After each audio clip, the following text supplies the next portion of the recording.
What is going down, everyone? It's Insomulus again, back with another video, and this time I've got yet another Rush Routes episode. The last Rush Route episode was on Seatown. This one's on Carbon. Obviously Carbon doesn't come up in the 9v9 playlist, so I had to do this on a 6v6 game mode. I ended up doing it in TDM, but Domination and TDM, like starting spawn points, are still pretty much the same. So what I like to do when I spawn at this side is run straight through the center of the map, zigzag through this building, and pick off the guys right in front of me here, and also to the side. And look at this beastly, what's that, a 5-6 man spray? Not sure, but pretty beastly. Maybe deserves an early like. Maybe not.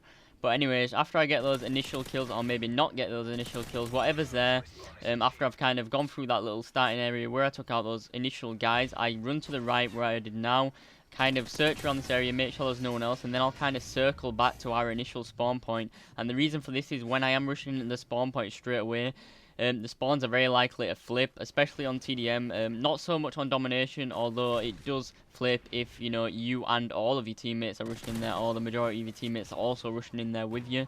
They will flip pretty easily. So for that reason, I kind of circle back. And on TDM, I'll generally just circle around the entire map. If we are playing Domination, however, I will cap a flag, or like hold them at one flag and circle around like the general area, the general buildings, and just kind of patrol those buildings near the flag that they're holding. So that's basically it for my little rush route tips for this video. I will do a rush routes for the opposite spawn of the map in due time once I start playing this map a bit more on the 66 playlist. As you guys already know, I've been playing groundwork quite a lot lately, but I will move on to some PM-9 tips and tricks right now. And as you guys probably already know, I've never uploaded a PM-9 gameplay before. This is the first PM-9 gameplay on my channel. And I got this gameplay in a live stream earlier that I was doing. I think the first game of the live stream. It was a pretty good stream. If you're not already, make sure you are following my stream at twitch.tv/Insomulus, and also my Twitter at twitter.com/Insomulus, where I'll tweet out whenever I'm live streaming. Then I'll link it, and then you can come watch on there. But anyways, PM-9 tips. You'll see in this gameplay that I'm actually running a different perk setup than I would regularly use for my weapons. That's because I'm using kind of a weird class.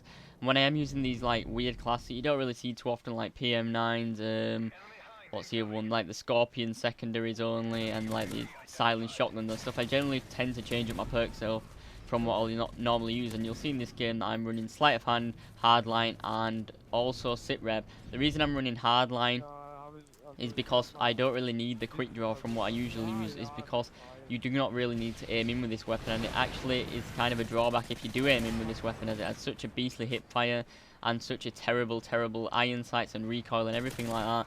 So you're better off just running hardline, or maybe another second perk that would benefit you a lot more than quick draw, as you're not going to be aiming in a lot when using this weapon. As for the sleight of hand, you kind of need that. Well, you don't really. Most people prefer scavenger, as you run out of ammo quite quickly, but I did use that as my first specialist unlock. But sleight of hand for changing to your secondary weapon a lot faster, because you do run out of weapon with the run out of ammo really quickly with the PM-9. And sit rep, just because all the gunfights are going to be close quarters, and it is very good to know when the enemies are coming if you are going to be taking them on in such close quarters areas. So basically, all I've got to say is, when you are using a weapon like this, you want to stay in close quarters areas, stick to the more confined areas of the map, and basically play like you're using a shotgun when you are using this weapon. Just play out like a shotgun, stay to the close quarters areas of the map, and you should do pretty well with it on a consistent basis if you're playing like that. So that's pretty much for the end of the video. Hope you guys enjoyed. If you did, make sure you leave me a comment and like and subscribe if you haven't already, and I'll see you guys in the next video. Bye.